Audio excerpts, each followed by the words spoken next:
so breathy. Hello, everyone. Breathy. That's probably my 426. least favorite kind of singing.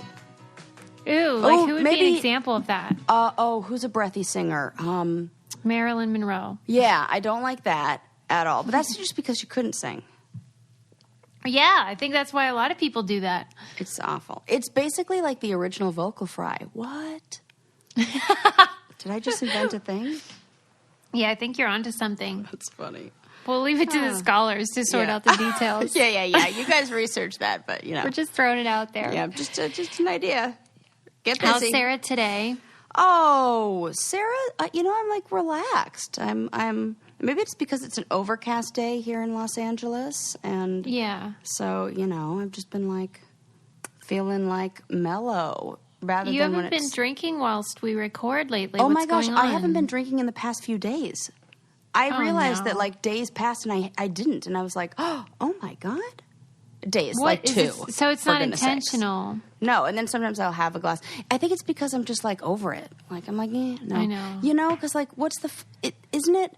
Because I'm not I told drinking you because I'm like, same oh thing. my god, I love the taste of wine more than anything. It's like the social element that brings it out. I do when like Ren and I do a nice cheese plate or we have like a good meal, then a glass is nice. So maybe it's just like getting back to the original intended purposes of drinking. And Not yes, medicine. you did say you're feeling this. So you tell me you feel the same. What do you think it is?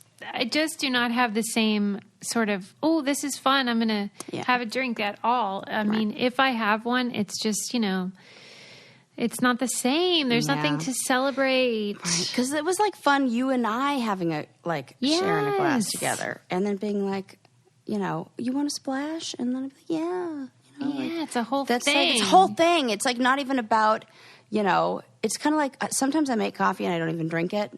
Other days I have 2 cups like today. So, woo! But, really? It's weird because I am kind of relaxed even though I had a lot of coffee. We'll see what happens with that. Yeah, we'll see. We'll see. That'll be a fun adventure because I just finished it. Yes. So sometimes it's more about like the ritual of doing it that I enjoy. And maybe that's like the part of the wine, that like what comes with it. Okay, when we're doing a cheese plate. But yeah, I'm not. I do think that this period of time where everyone's, kind of waiting for life to begin again. Yeah. Is giving rise to people sort of starting, like my friend Molly is just suddenly selling her house and moving. I think a lot of people are kind of doing that, where it's like a forced new stage. Yeah. So they're going all in. I don't think it's a bad idea. It's like, might as well take advantage. Yeah, for sure. Well, and you know what? Maybe, and this is just me spitballing here. This was a big unanticipated change. Yeah. And you're alive. You're not like, in some sense, there's like the feeling that I survived this. So I wonder if that confidence carries over to then feel a little bit more sure of decisions you're making about other changes. Oh, maybe. Yeah, maybe. Like they get a second chance at life. Yeah. And also I just think since everything else is changing, they're like, well, maybe I'll start a new career, or maybe a lot of people are like starting podcasts and stuff like that. So I don't know. Yeah. But any hooch. Yeah. Or maybe is it that it feels like there's not a lot of change happening every single day. So we got to we're bored. We're bored and we got to throw it in. Like I wonder how many, I want to take a poll. Maybe like Dahlia can do a poll about like how many people have rearranged their furniture since. Oh, for sure. A lot of that. I wonder after our episode about your house and design, how many people, maybe... Yeah, like you want change, so like I got to change. I know I can't change everything else. I'll change how my furniture is set up. Especially if you're going to be there a lot more, you want it to be nice. Yeah, really would like to get my frickin' bed. I'm going to be like moved out by the time that comes. I'm still complaining about that. I think that's hilarious. You know how comedy? It's like. Yeah. Something's funny, and then if you repeat it a few times, it's not funny anymore. Yeah. But then if you keep repeating it, it becomes funny again. Yep, we're there. I kind of feel like that about your bed. I know. Right. That's why I'm like, in all my pictures, I'm like, yep, still no bed. First, look at how cute this outfit is, but also Still no bed. I think it should be said that you did order a bed. Yes. It's just twice. delayed. Yeah. 2 times I ordered a bed. It just keeps getting delayed. And the first one I canceled because it was going to be delayed until the end of May, which is now since, well, I would have been here right now. And I canceled that 2 months ago because I was like, oh, I can't wait another 2 months. And then I order a bed and they're like, oh, no, now you're going to wait till the end of June 30th. Yeah, I don't want people to think like we need to start a GoFundMe for your bed. You don't. Right, you don't. We're good. It's just like everybody else got the idea that they'd like a new bed, too. That's what I'm saying, man. They're like, I need some change. I need a new bed. Yeah. I need to move. I need to... But how do we feel about Craigslist right now? Or, like, selling things online? Know. Because I've got chairs that I need to sell, like, want to sell. Dining chairs. I don't think it should matter to you, like... Because I still sell stuff, and people are still buying it. Yeah. So if they want it, then great for them. Yeah, and you can wash it, and you can just leave it, and, like, germs... You can be cleaned off a lot of stuff, right? We're good with I'm that? not buying as much used, which bums me out because I'm all about I love that. the environment. Yeah. But, I just don't feel quite comfortable yet. Yeah, well, okay. And some stuff at a good deal. Here we go. Step right up. Step right up. Step right up. Sarah's clearing out. Yeah, you can sell. Yeah, cool. Okay. Oh, are you worried about people like coming over and looking at it? No, I'm more worried about it like not moving. Yeah, right. Because like I put all my stuff in consignment, sold all my furniture and like nice furniture, gave all my furniture to consignment stores. Mm-hmm. And that was like a week before all this happened. So now, like, I don't even know what happened. Are they just sitting there? Yeah. So I don't want that to happen. So that's kind of it. I'm like, do I even bother? I'm just kind of taking a pulse, taking a read, polling the crowd, polling just Susie. I'm no help. Okay. How do you feel? That's all. Moving on. I watched something that I loved that I have to talk about. Tell me. Okay. You're young, so you probably don't remember this happening in real time, but are you familiar with Biosphere 2? Like that. Yes. Because for the only reason that I love the movie Biodome. See, this is what I mean. Right. Was that like a play on Yes, Biosphere? It was with Pauly Shore, and it was friggin' hilarious. Okay. Oh, God, that's good. Biosphere 2 happened in 1991, so I was about 11. And so it was right about the time where I would be aware, but you're younger than me, and so you would not have been at that time. Yeah. I mean, and I only know like kind of parody of it, so can you give me the break? I mean, I imagine is it like, tell me everything. Oh, this is okay, fun. Well, I was obsessed with Biosphere at 11, but as you might imagine, I did not know the full story because I don't even know how I knew about it, frankly. But from what I remembered, it was this experiment where like scientists were going to go into this simulated Earth environment, miniaturized Earth that they created, and they were going to stay in there for a while and see if they could survive and create food and everything contained in this environment. And then I remembered hearing that somebody cut their finger and it basically ruined the whole thing. This was the extent of my knowledge. And I laughed about that woman cutting her finger for ages with my friend Leah, and we just thought it was hilarious that they would go to all this effort and then she cut her finger and it's over.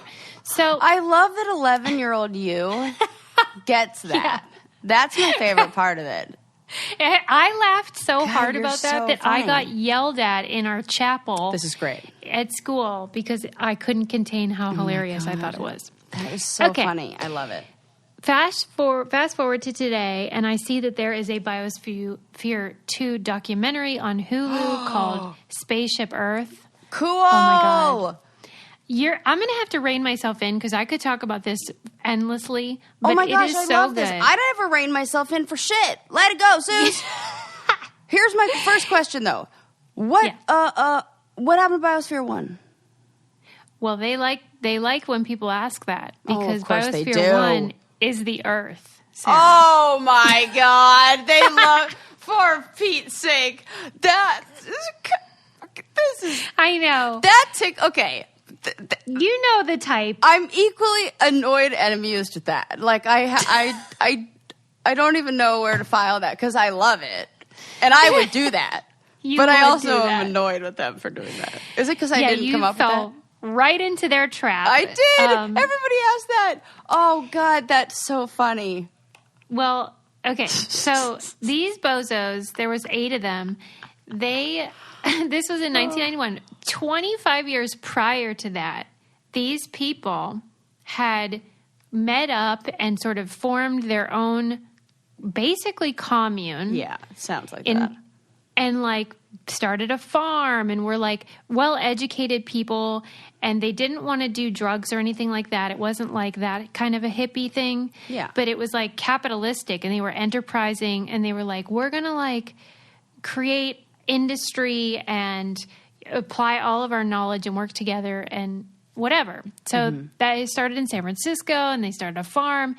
Then they went back to San Francisco and decided they were going to build a gigantic ass ship, like proper humongous like boat. Space or boat? Yeah. Boat. Okay. A water vessel that they were going to set sail on. And I'm talking enormous. Like it looked like a military boat by the time they were done. And they put it in the water, and I'll be damned if it didn't actually work. And I don't know how they did it. Well, isn't the definition of work just float?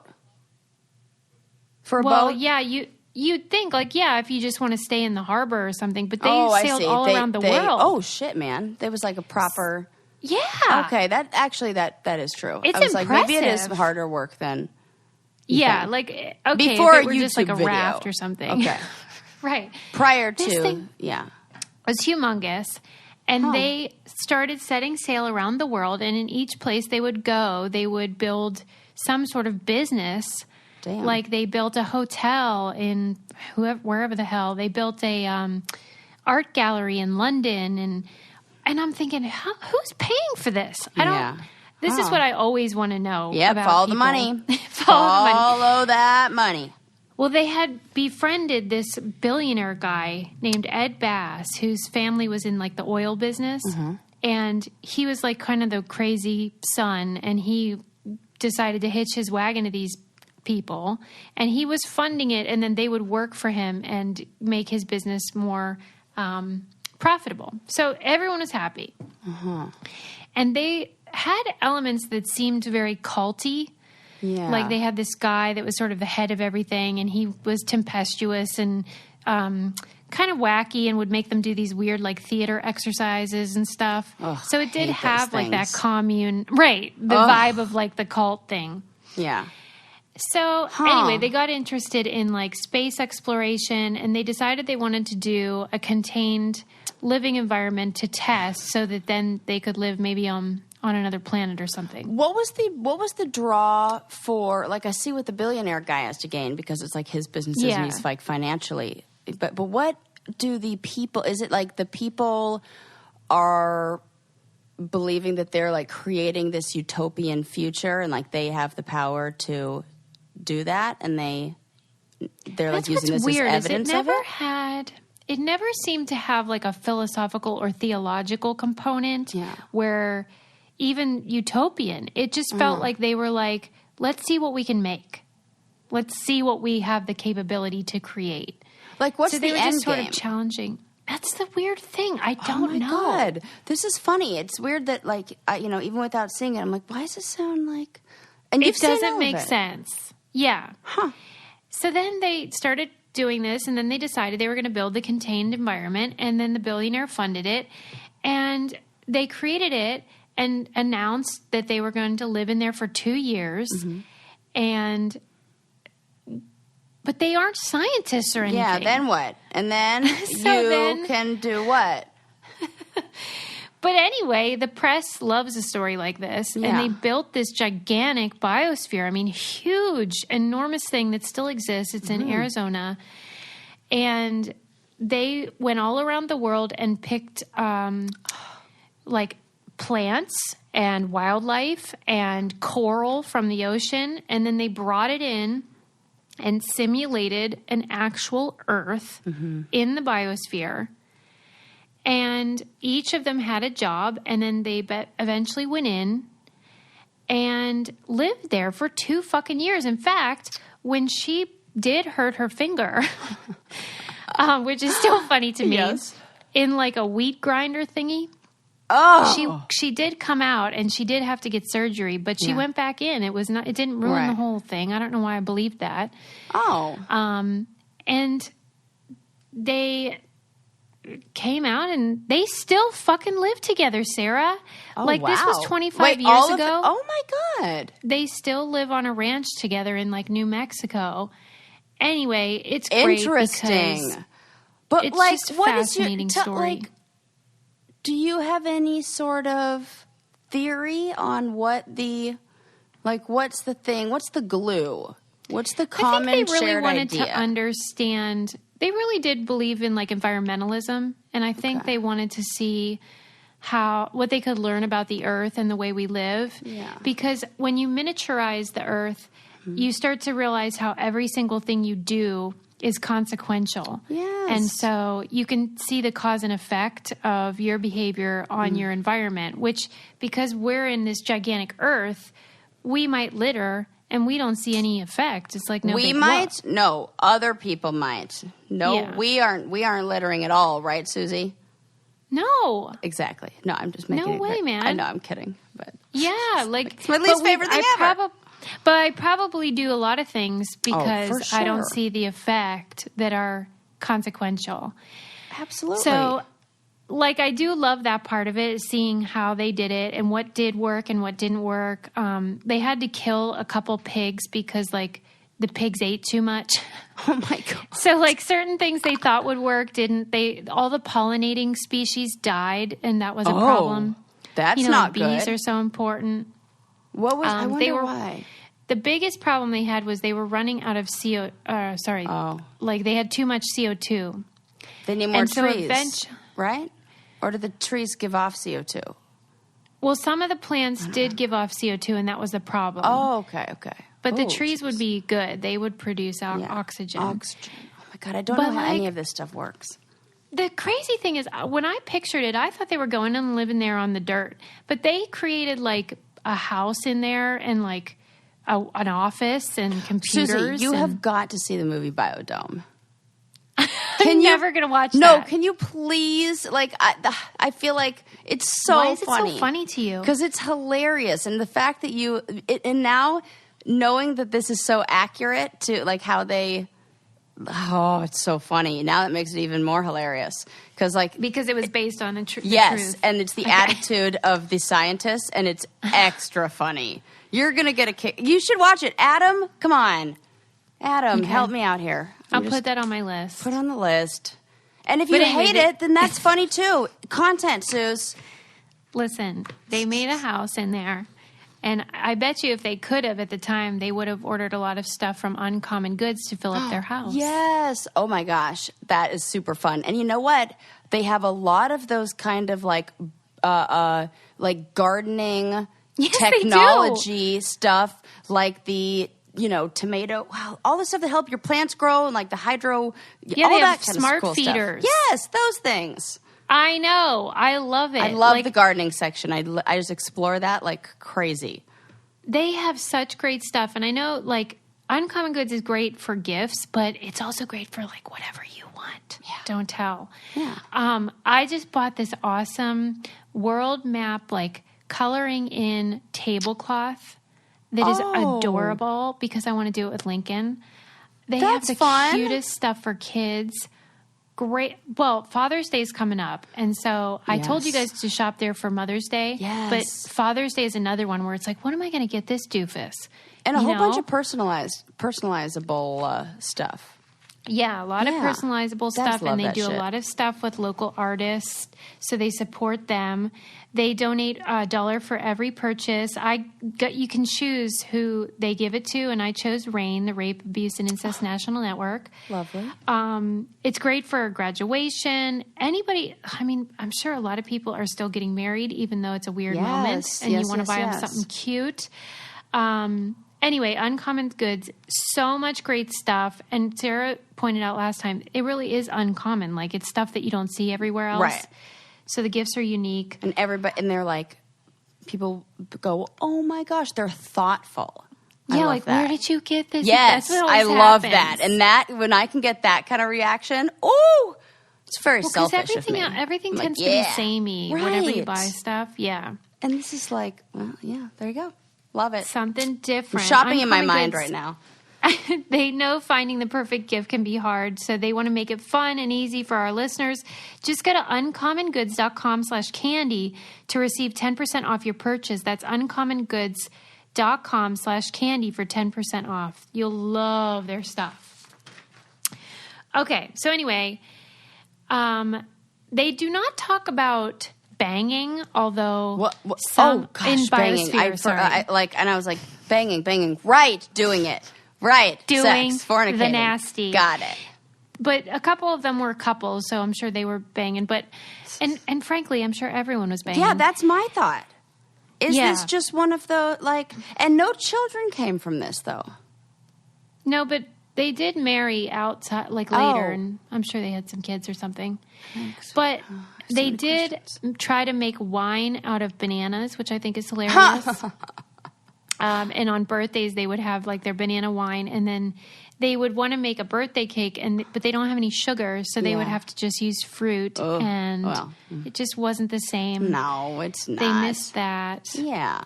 Because, once you have it. Yeah. Right. It's like what I did with feeding my dog wet food and mixing of the dry food. Now she's like, hell no. I'm never, ever, ever going to eat that dry food alone again. Never going back. Definitely check out the doc, though, because it's great. Yes. And, like, especially because I don't think a lot of people really know what the Biosphere was all about and why they did it and who did it. But it's still active now, and a university runs it and does experiments there and stuff. So that's exactly like what it should be used for. Yeah, right? Yeah, and the idea of it is really cool. Super cool. Yeah. I would want to live someplace like that. Would you? Yes. Why? Oh, I would be into it. Oh, for sure. That sounds, and it feels very, like, safe and confined, and, like, definitely don't have to use a cell phone and all that stuff in there, and, like, that would be cool. You know, the crazy part was things. When they had the problem with the CO2, you become lethargic and obviously irritable, and so they were fighting all the time and angry with each other and suffered a lot of, like, fights during that time. And then they eventually had to put a whatever on the Biosphere to get oxygen. Like, and a lot of people said that meant they were failures because they had to get air from the outside. Yeah. But once they got it, they said, like, they were walking on sunshine. Like, they were so happy and back to their old selves. Oh my gosh, this is cool. But, like, even the things that are, this is like any kind of experiment. Even the stuff that's failed, quote unquote failed, still provides information. From it. Yes. So I know. What does failure stand for? First attempt in learning. Oh my God. Where did you learn that? FAIL stands for. I heard that from a gal at a women's retreat once. First attempt in learning? Yes. That's adorable. I know. I thought so too. And that's true. And There's no such thing. Yes. That's the first time that you learned, that that's not how you should do it. Yeah. Failure is quitting. It's not like getting a result you didn't want. Yeah. Anywho, watch that. Okay, the next thing I want to talk about is, let me think. It's hard to choose. Oh, there's this subreddit on Reddit called Roast Me. Have you heard of it? No. Roast Me. Oh, my God. That's so funny because I was just thinking about how roasts, I was watching clips of the Justin Bieber roast. Those things are great. They're hilarious. I didn't see that one. Oh, we should watch that one together and then laugh about it. What was the tone? He took it, I think he was a really good sport about it. That's critical. Like, he was really good. Like, oh my God, what were some of the fun, because he, like, asked for it. Yeah. Right, as they all do. So, yeah, that was it. He, like, took it really well, and he was really funny. But I only remember clips of it, so maybe I'll rewatch that one. Do you have a favorite one? Oh, my God. Let me think. He's not my favorite one. I don't even know if my favorite. The funny thing is, when you watch those roasts, they roast everyone. Yeah, that's it. So I always forget who is actually about. Right. I love how they roast Snoop Dogg. They're always funny about him. Cracks me up. And Kevin Hart. I love all the things they say about him. Yep. Yeah, there's a real art to it. And on this subreddit, you submit, I guess, your picture and then like a little bit about yourself. And then you tell people to roast you. And the intention of the subreddit is to be fun. It's not meant to be malicious. So everyone kind of has a sense of like, yeah, you want to go to roast, but you don't want to like be hateful. Right. And the they rules were just of the roast, if you will. Yeah. You have to kind of all be on the same page about what is this. Yes. And it was sort of, this article I was reading was deconstructing like the psychology of it. Oh, and it was talking about how the best roasts pinpoint weaknesses that no one else saw. So if like someone has a humongous nose and then you just say that, that's not fun. Right. You want to be clever and you want to like dig through their like the history of their comments on Reddit and find something that's like a weak point that other people wouldn't find. Yeah. And make a joke about that. And then they were talking about how like people will often say like if someone insults you, they might say, well, you need to have a sense of humor. But they were pointing out that having a sense of humor comes from confidence and emotional intelligence. It's not a way to get confidence and emotional intelligence. So to tell someone you have to have a sense of humor is it's a non sequitur. It's just your thing wasn't good enough. Yeah, so it's really not on the person to have this. It falls in the joke teller, not the joke. Yeah, and like if you create a sense of humor, then confidence and emotional intelligence doesn't come from that. You get a sense of humor once you are confident. Yes. Yeah. Oh gosh. And they were saying that the opposite. Because I feel like some people who have zero confidence. Like I do not. You and I disagree about this because you often say that like it's a defense mechanism, but this article was agreeing with me that isn't what it is. That it comes from confidence and being very aware of human behavior. Yeah. Maybe like a confidence in knowing that you have an understanding of that human behavior. Whether that you can doubt yourself but have confidence in your knowledge. About other people. Yes. Yeah. Ooh. Yeah. Interesting. And they were saying how because it's meant to be fun, that it can be a really helpful way to divorce your self-worth from an insult. Yeah. So if somebody says something about you, you can still feel good about yourself because you know the intention is playfulness. Yeah. And they were saying that the people who deal with it the best are the ones that are like handicapped, or I should say disabled. Yes. What's the word now that they told me not to say handicapped? They want me to say differently abled. Differently abled. Because they're used to, it's like they're used to it. I mean, like I don't want to say used to it, but like it almost feels like a normalizing of it. Well, they also said, though, that people with terminal illnesses and stuff like that, they handle it really well. Yeah. And they were saying that it's because once you've experienced actual true pain, then you have a better understanding that a roast ain't it. Oh, my gosh. I love this. Yeah. This is really deep. Yeah. Like if you're somebody that is differently abled or suffering from cancer, you probably aren't going to be upset if someone says you have kinky hair or your butt's too big or whatever someone might say in a roast. Right. So maybe it's like the opposite of that is you have to start having compassion and start thinking about what does real pain feel like. And then maybe it'll soften the sting of the hurtful words that maybe we can read in comments online that really don't matter. Yeah. So I like that because I thought, you know what? That's a great way to look at it. And I love when people get into stuff that allows them to not take themselves so fucking seriously. Yeah. Yeah. You know? Because getting your feelings hurt kind of is about being a narcissist. Like having a narcissistic moment where you're like, you feel like slighted and that you're the center of the universe. And when someone says something you don't like, Yeah. Because it's almost like self-worth. Like you have to feel, secure in yourself. Yeah, like your worth isn't about those fine. things. Say whatever you want. Okay, that's great. Yeah, and the better you can do that. How was Donald Trump's roast? Do you remember that one? I think it was good. I think he takes those things well, weirdly. Oh, man. Because he loves being the center of attention so much. Yeah. That I don't think he minds when it's that a roast or otherwise. Yeah, he just wants you to look at him, Mm-hmm. Ugh. Well, I feel like, yes, maybe Justin Bieber does too, but he took it really well. Justin Bieber's married now, so maybe they are thinking about starting a family. Mm-hmm. And if they are, they should try modern fertility. Yes. I mean, they would probably be into something like that.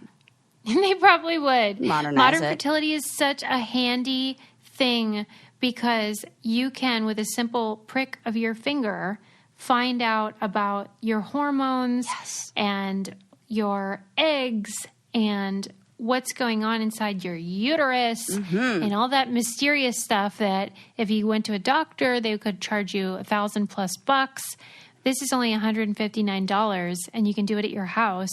Send in your sample and then you get digital printout of all of the information that they find. It's so fun to learn what is going on in your friggin' body. And knowledge is power. Knowledge is power. Don't you just want to know? Yep. Hormone levels, any like reproductive red flags, they can let you know if you should maybe and get let's some maybe more try to tests. stay out of the doctor's office or like other places like that as much as possible for any tests that maybe could be done at home.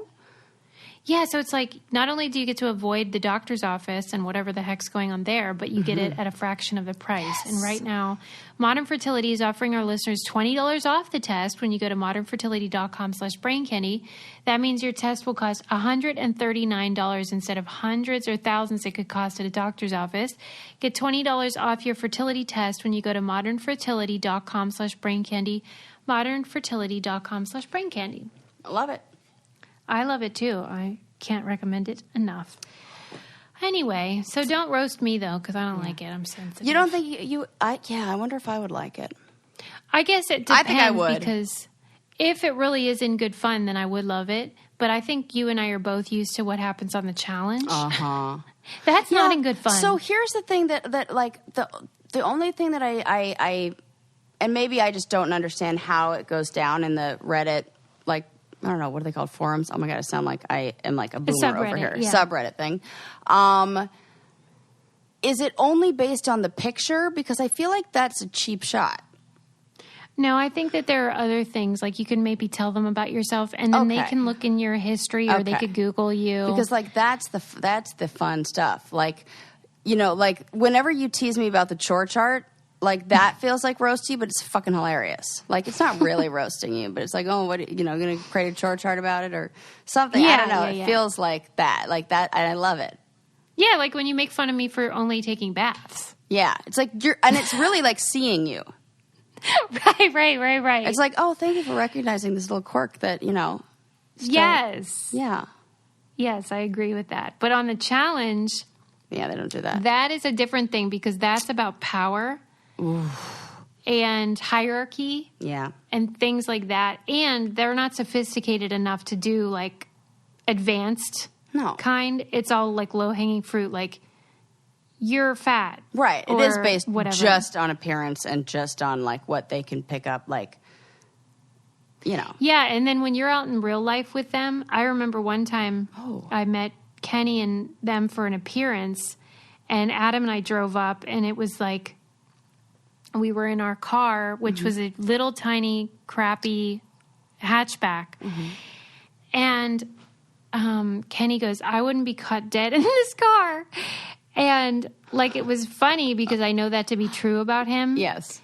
But it's like they just point out stuff that has to do with money and your body and stuff that, like, we don't care about as much. Yeah. Like, I don't care. Yeah. Because that's with that self-confidence and that security and that high self-worth. Because you're like, okay, whatever. I'm fine. That doesn't take away from who I am if you say that. But we can laugh about how it's funny. Yeah, like my car is not me. Right. Yes. Your car is not you. Your disability is not you. Your background, all those things. I think it tells more about the person that says it than the person being insulted. Yeah. Because what that tells me is Kenny feels like he has to have a nice car or he's not valuable. Oh, yes. That is it's true. No, you're 100% right. That is 100% it. And however you choose, and that's why when you watch all those roasts, the different comedians, or I'm sure in all those subreddits, different people probably have a different style of things they tend to like always go after. Focus on. Mm-hmm. Yes. Yeah. I just think that's interesting. Yes. I was reading about this guy who's 63 years old, and he had a stroke. And you know how funky stuff happens sometimes after you have a seizure or a stroke? Yep. And in his case, he started to rhyme constantly. Like every sentence had to rhyme. Oh, my God. Can you imagine? We could get him to do the intro of the brain candy for the first 200 episodes we did. Right, episode 102. Ain't it true? Oh my God. That would that drive you crazy? Yes. Okay. Question. Which is worse? The guy who had hiccups for however many years? It wasn't something like crazy like 19 years? Yes. Yeah, something insane like that. I just pulled that number out of my ass. But I'm close. I'm within a 5-year. A long time. A long-ass time. That or guy who rhymes everything. No question, the hiccups. Are you serious? I hate hiccups. I don't even want them for 5 minutes. Who would you rather be married to? Who are you choosing a lifetime of wedded bliss with? Like, you have to be the partner of this person. You're the man you're married to. I'm going with the rhyming. Me too. Oh, okay. Yeah. I'm just trying to get a gauge. Wait. What? No, I think we're disagreeing. I would rather be married to the guy that rhymes. Yes, so would I. Than the guy that hiccups. But I'm just saying that is, I thought you would say that the rhyming would be super annoying. And that I did not think that would be your answer. I thought it would be the opposite because I did not realize how much you hate hiccups. But we can put that in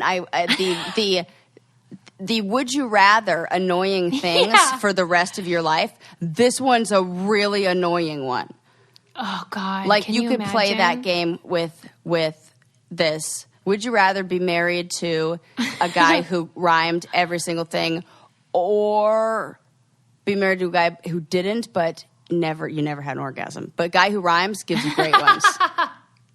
Right. See? Well, you can go places with this. How much are you willing to put up with? Yeah, it's a real tricky situation. Yes. And so he was a doctor. And whoa! I don't know why that's crazy, but it feels like when weird brain things happen to doctors, it's extra interesting. Yes, it happened to a doctor. And so because he was rhyming constantly, he got into the rap music scene. No! Stop! Well, now it's done deal. I know who I would rather be married to. Who cares? This is so funny. This is great. Now that's become a positive. I don't know because it's hilarious. Oh, tell me everything. First of all, what country is this in? Why do I feel like he's British? No, I think it's the U.S. Oh, my gosh, this is hilarious. In my mind, I pictured him as a UK rapper. Okay. I don't know why. Yeah. Maybe that's because I was picturing him as your husband, and your husband is British. So, so he started rapping, he started listening to rap, because if you're rhyming all the time, I can see why that would really appeal to you. And then he decided he was going to try it. And so he went to an open mic night. Yes. Oh my! I love that you don't know what it's called. And you're like, he went to an open mic night. I was like, Susie, he went to a rap battle. They didn't call it a rap battle though, so maybe it really was just rap open mic. But so he was just getting up there and rapping his own stuff, or he was going back and forth with. Okay, then no. It was just original pieces. Oh, okay, then yeah, it totally was open mic. Never mind. I thought he was going back and forth with somebody like they do. Oh my God, misreading things here. That would be scarier. No, I think he'd be great at that. You do? 100%. I think he would 63-year-old white man. Who knows? Why? But if your brain naturally does it, you'd never get caught up. You'd never get you're always going to be able to. I feel like maybe you just wouldn't be able to come up with things to say. Yeah, the insults, the material. The rhyming would be there, but the material wouldn't. Got it. He needs a partner. He does. Okay, so he went to the open mic night, and they were like, dude, you do not want to do this. Like, it's not for you, kind of. And he was insistent. So the first time he went, it didn't go very well because he did a poem or a rap about the Holocaust. Oh, that's not good. And they were like, what are you doing? Oh, my God. So then he decided to change it and make it about his own life and how he had a stroke and now he raps. Yeah. And that really was a crowd pleaser. He was getting standing ovations and stuff. And his rap name? Yeah. Dr. Rap. Oh, no. See? This is why he should not go to a rap battle. And I swear to God, if any of his songs start with, my name is Dr. Rap and I'm here to say, if anything starts like that, oh, Lord. Right, he's doing like Rapper's Delight. Oh, my God. Yes. Oh, Lordy. That is hilarious. I thought you were going to tell. I was like halfway expecting. I mean, because you surprised me so much with telling me that this man who had a stroke then went on and to then rhyme and then used that to then become a rapper. Here I'm thinking he's like a savant, like in the same way the people who like come out and are able to draw perfect perspective and are never able to draw anything before in their life. So I'm like, maybe like this is it. And all of a sudden he's like the most lyrical, like the gifted lyricist like of this generation. And that turns out to be not the case. Well, maybe it's going to he's a work in progress. He got a late start. Here's the thing. We shouldn't be judging him on his level. We should be praising him and you know, saying, hey, good job for taking something that could have been looked at as a real bad thing that happened to you and making the best of it and trying to have some fun with it. And maybe a part of his brain, like maybe in and around the amygdala, got a little damaged that is like your fear center that tells him he shouldn't do crazy things like get up on stage and rap his own material. But yeah, hey, I love it. Get after it, dude. I mean, if I were at that event, I would be stoked. I would think this is hilarious and great, and it's a novelty if nothing else. Yes. And I bet he is pretty good. I bet. I want to hear.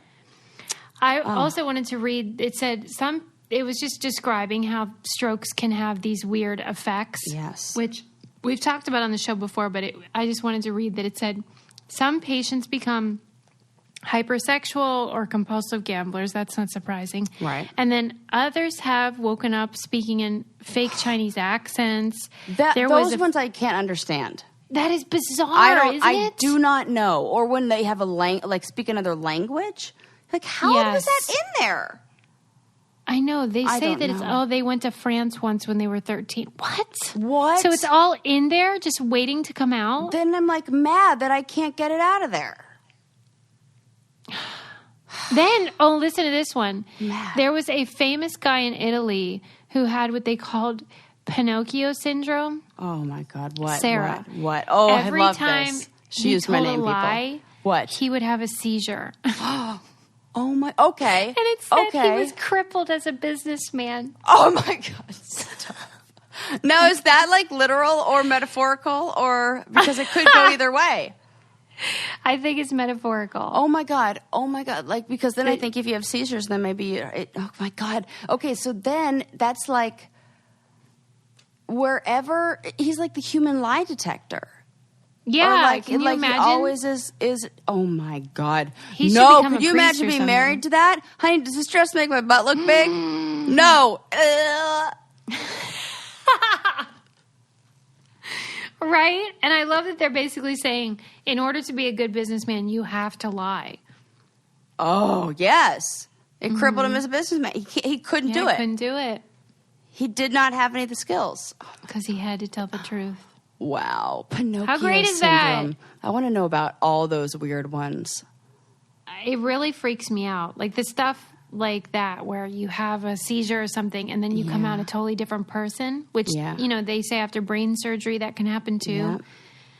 Oh, man, I don't like it because then it brings up questions about identity. Who are you? What defines you as a person? Because if you have brain surgery and then everything changes, or you have a seizure or a stroke and everything changes. Who are you? Are the person before you the person you are now? Yes. What is identity, man? You're freaking me out, Sus. Well, here's the deal. Out. Here's the thing. We only can work with what we have here in this moment, and that's why you have to practice mindfulness and just stay present. Because, sure, you can worry about all of those things. That there could be like, I don't know, a meteor crashing into Earth tomorrow. Probably not, but you can't worry about that. You just have to deal with what you have here right now. And right now, your brain working pretty good. So. Yeah. That's why, when people refer to it right now as these uncertain times, I'm like, all times are uncertain. This is correct. All of them are. That was a lie that we told ourselves before, that we knew what was going to happen. We don't. Yeah. The only thing that's certain is change and like uncertainty or things like that. I'm sure there's a quote like that. Yeah, for sure. We're like philosophers, basically. Basically. That should be a sweatshirt. Like, basically, philosophers. Make that one. My friend Kelsey Burke, who I mentioned on the show previously, she's a scholar of evangelical sexuality. I was thinking about her the other day. Oh, my God. You would love her. After I watched an episode of Broad City on pegging, so yeah. Yes. And I saw an article that she happened to write, which was delightful to see. And it was about her scholarship that she's doing about... you know how in churches now they're dealing with what they call porn addiction? So people that feel like they watch too much porn and they can't stop, you can join these groups in your church. And she was studying the implications of that and how it all works. And first of all, there's like this one Christian group called... oh, God. FAPNO. Oh, okay. Do you know the slang, at least in England, not in England. Off. Yeah. Fapping. Is fapping, and they call themselves FAPNO. And they call the members of the group Fapstronauts. Oh, my God. Which I'm never going to get over. Oh, my anyway, God. She was talking about That's an insult to astronauts everywhere. Of course. Especially because they're supposed to not be fapping, so why are we calling fapstronauts? Right. They should be like anti-fappers. Anti-faps. Right. Fanties. Like Fappies or something. Come on, I'll put it in their need new PR box. or like new whoever's doing their branding. Yeah, maybe they're spending a little bit too much time fapping. Yeah, maybe if they weren't on porn sites all the time. Okay. Woo. So she was talking about how one of the problems with these groups is there's no diagnostic understanding of porn addiction, and it's not acknowledged as an actual addiction in medical fields. And so there's really no scaffolding to determine whether you fall in that category. So people think that they're porn addicts when they consume far less than the average person. Some of them, 3% of people who never watched porn ever claim to be porn addicts in these groups, okay? Oh, my God. Basically, they're being taught to believe that they are innately so sexualized and disgusting, like, in terms of biblical understanding of sexuality, that they are shaming themselves when they're not even doing anything. Like because you can't shame about masturbating anymore. Like we know that's like an important thing. So now we have to like go back to like shame about this because shame makes people very easy, like manipulatable, controllable. Right. If you think you're disgusting and dirty, then you think you need someone to help you. Yep. And you'll do whatever. The other problem is they basically do not accept the idea that women could have this problem. Oh, Lord. So it's basically only for men, even though, according to their rubric, women should be able to join as well without stigma. But they were saying how in their worldview of this patriarchal setup, women they aren't seen as having their own sexuality separately from an actual man. Oh, yep. So, like, men are inherently sexual in their eyes. Yep. So they don't even need a woman around. They just want to bang all the time. But women, if there's no man, then there's no sexuality. Right. This is, do you remember, did we talk about why, like, the female orgasm and about, didn't I bring that up in this a little bit ago? What about it? Oh, let me find it. It's that the reason why that we used to say if you don't focus on it, like, the problem is when women, like, you know, they say, oh, like, the brain is the you know, sexual organ, and which, you know, is partially true. But they said if you were to just, like, not think about it, don't make having an orgasm the focus, then the likelihood of having one is better. So basically, like, take the pressure off yourself. Like, this was like I guess you would call it the medical community and, like, the sex therapy community would say. That back was like, in the day or no, now? like now, like that's the belief that we put, like, don't make that because it takes the pressure off. So, like, there's this idea that, like, okay, don't put too much pressure on yourself. Don't make that the goal, because if you make that the goal, then it puts too much pressure on you, then it builds up that anxiety and all that, and then you won't be able to get there. But then the new research is saying, actually, that's bullshit, and that's not true, and that's part of exactly what you're saying, where women are just they're just a service to get men. They're saying, oh, don't focus on that. No, absolutely focus on that in the same way. Yeah. And like, they're saying, no, they're like, basically, yes, what you're saying, and the science backs yeah, up. Blah, blah, blah. they make it so that the men are the stars of the show. Yes, and that's not true.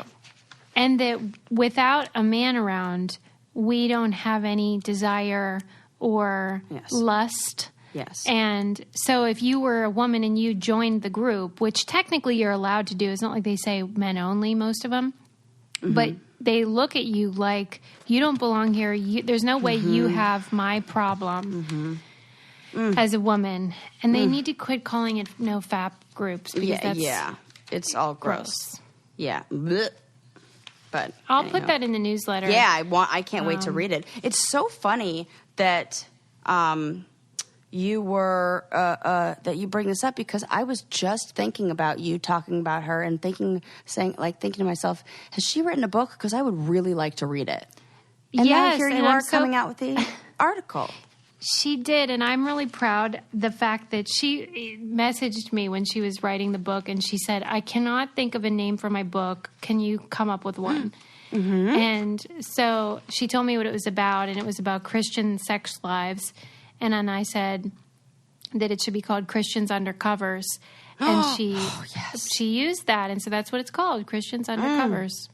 So cool. So I'm very Such honored. a good name. You are good at naming. See, you are good at naming things. I basically wrote the paper, is what I'm saying. There you go. According to my own theory. You're welcome. Anyway, that was fun. Yes. But fap away, ladies. I don't care. Yep.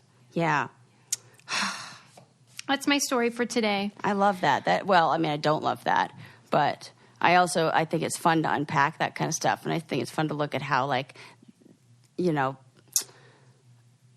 it's how certain religious groups or whatever it is are, like, exerting power and control, and if that is, like, the essence and nature of what your belief in spirituality is, and you know, sometimes it can be kind of messed up.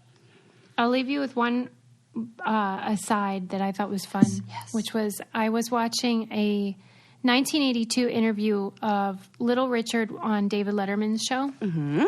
And it was 1982 was a period of time in which Little Richard was trying to be not gay, basically. And so he was an evangelist, and he was singing only gospel music.